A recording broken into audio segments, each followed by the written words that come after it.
हरियाणा विधानसभा चुनावों पर hydrogen bomb के बाद राहुल गांधी पहली बार सामने आए हैं और उन्होंने पत्रकारों से बात की है।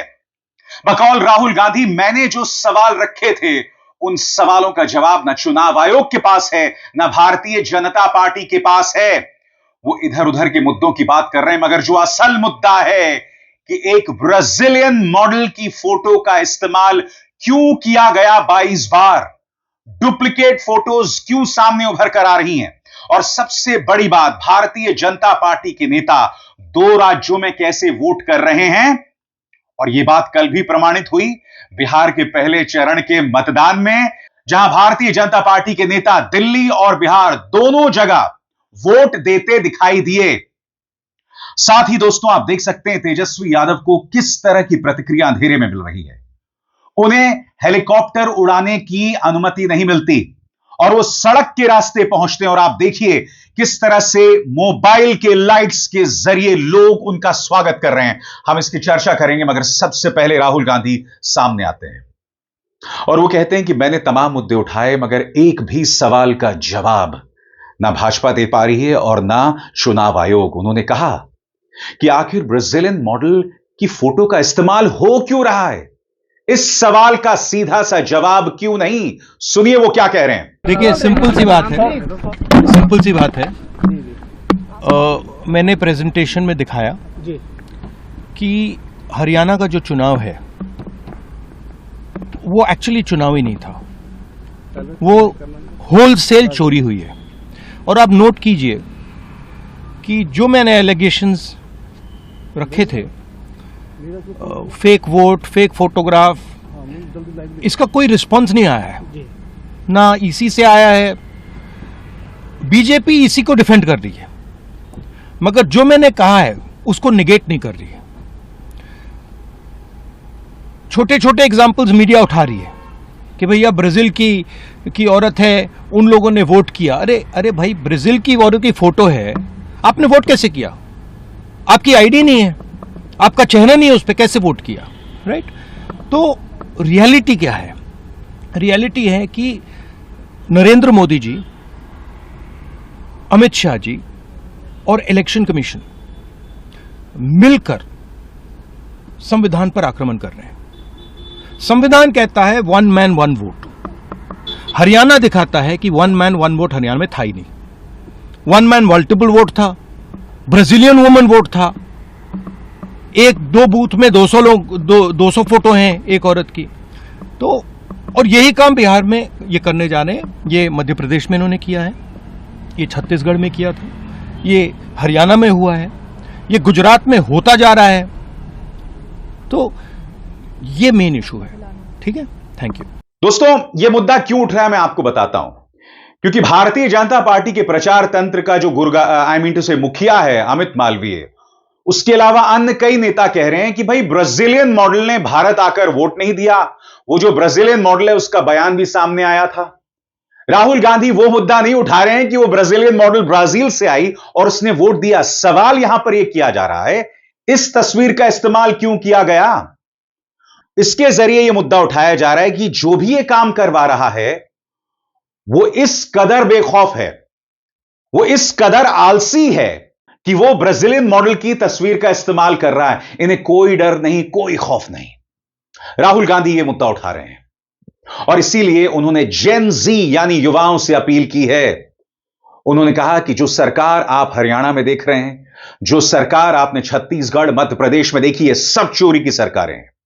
गोदी मीडिया उनके इसी बयान पर लगातार प्रहार कर रहा है, जैसे कि मुकेश अंबानी के न्यूज चैनल का यह कार्यक्रम जिसमें कहा जा रहा है कि गांधी परिवार जो है वो जेन जी और युवाओं को भड़का रहा है। मैं फिर आपसे पूछना चाहता हूं, राहुल गांधी ने सिर्फ यही तो कहा कि भाई जेन जी संविधान की रक्षा करेगा, तो ऐसे में वो भड़काऊ बयान कैसे हो सकता है। सुनिए जेन जी से राहुल की अपील। अभी प्रोसेस चल रहा है, हमारे पास बहुत सारा मटेरियल है, वो प्रोसेस हम चलाते जाएंगे। हिंदुस्तान के जेन जी जो हैं और युवा हैं, उनको हम क्लियरली दिखा देंगे कि नरेंद्र मोदी चुनाव चोरी करके प्रधानमंत्री बना है, बीजेपी चुनाव चोरी करती है। क्लियरली बता देंगे, कोई डाउट नहीं होगा। Thank you.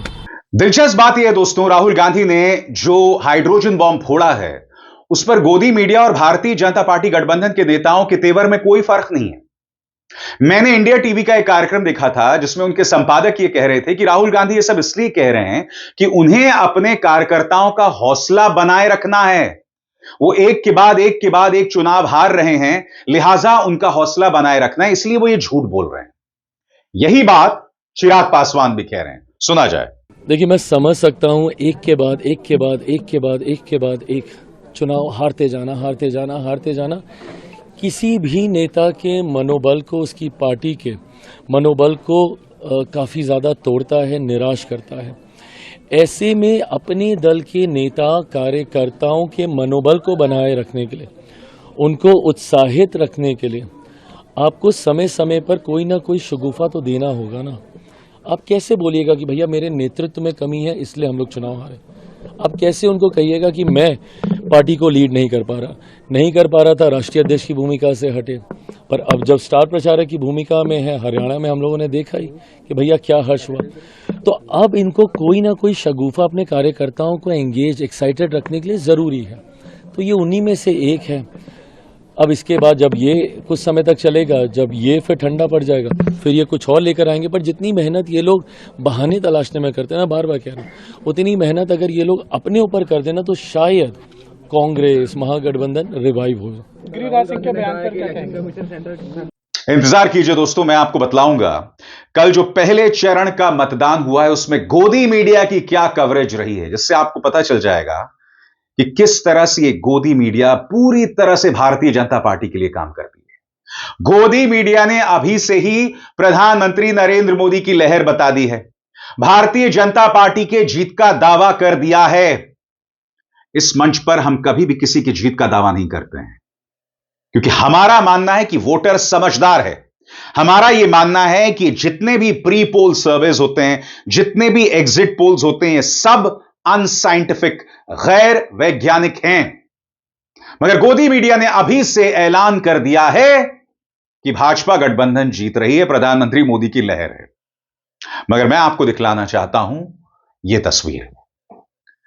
तेजस्वी यादव को परमिशन नहीं मिलती हेलीकॉप्टर उड़ाने की और वो सड़क के रास्ते जाते हैं रैली को संबोधित करने। देखिए किस तरह की प्रतिक्रिया मिल रही है।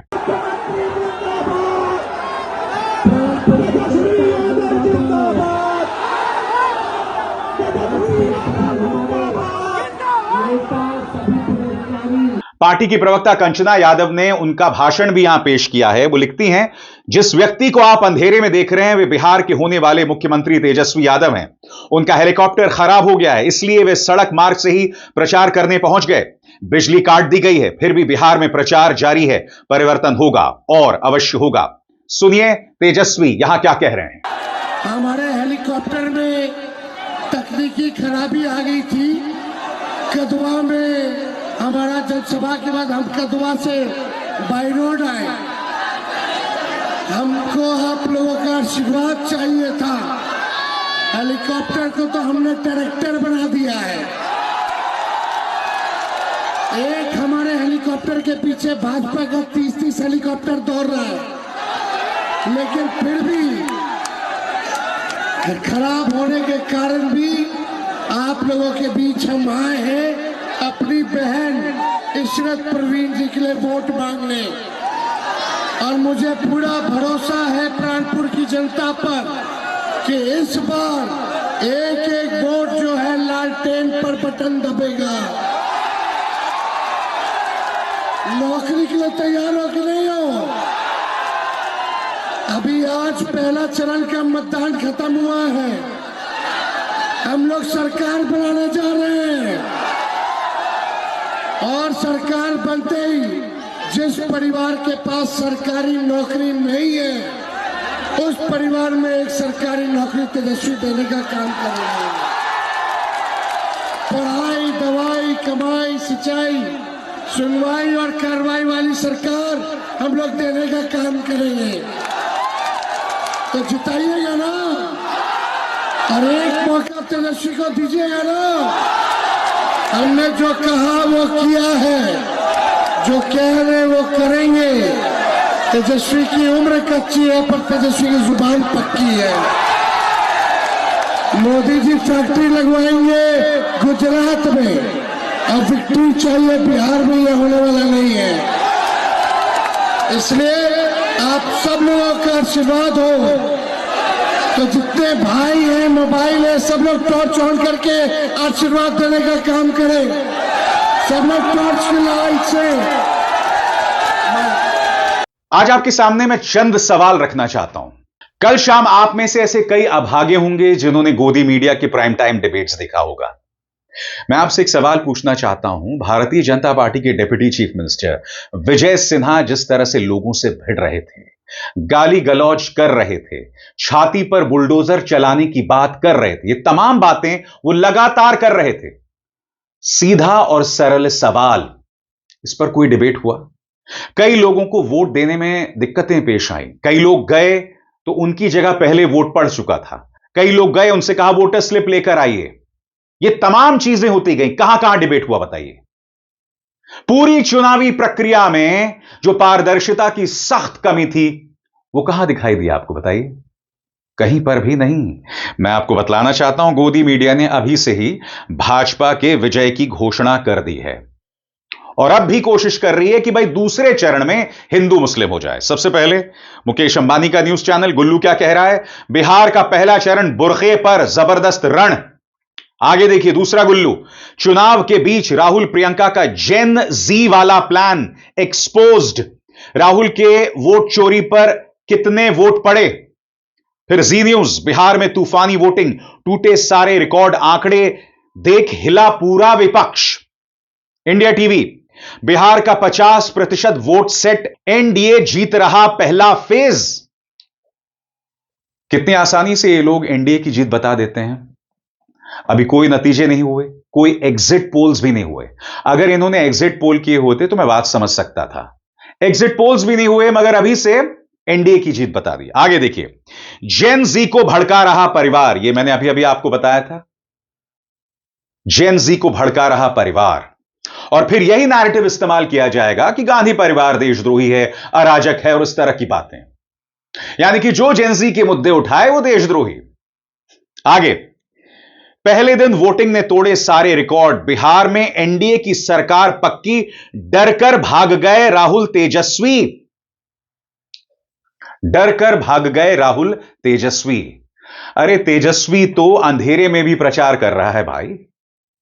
कहां आप बोल रहे हो कि साहब भाग गए राहुल तेजस्वी?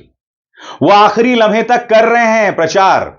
उनकी चुनौती बेहद कठिन है और मैं मानता हूं जब आप 10,000 रुपए चुनावों के बीचों बीच महिला को ट्रांसफर कर दें, आचार संहिता, चुनावी आचार संहिता की धज्जियां उड़ा के, उसकी बखिया उधेड़ के, तो जीत तो आपको मिलेगी।